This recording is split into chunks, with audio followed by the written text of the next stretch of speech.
Hello friends, welcome to சாப்பிட வாங்க. அனைவருக்கும் இனிய புத்தாண்டு நல்வாழ்த்துக்கள்.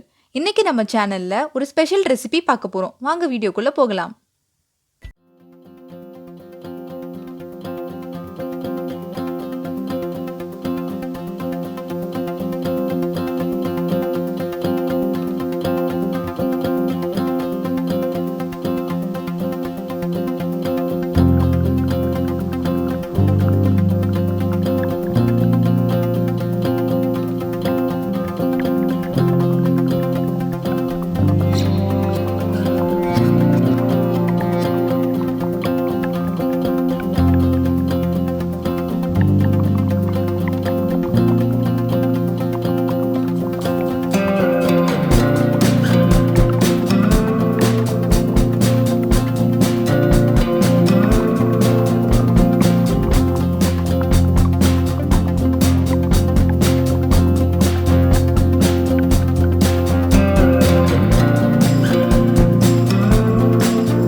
சாஸ்லாம் நல்ல கோட் ஆகி ரொம்ப அழகா வந்திருக்கு. இப்போ பார்பிக்யூ ஹனி சிக்கன் விங்ஸ் தயாராயிடுச்சு. நீங்களும் இந்த டிஷ்ஷை வீட்டில் ட்ரை பண்ணி பார்த்துட்டு எப்படி இருக்குன்னு கமெண்ட்ஸ்ல சொல்லுங்க. மறக்காம நம்ம சேனலுக்கு சப்ஸ்கிரைப் பண்ணுங்க. தேங்க்யூ.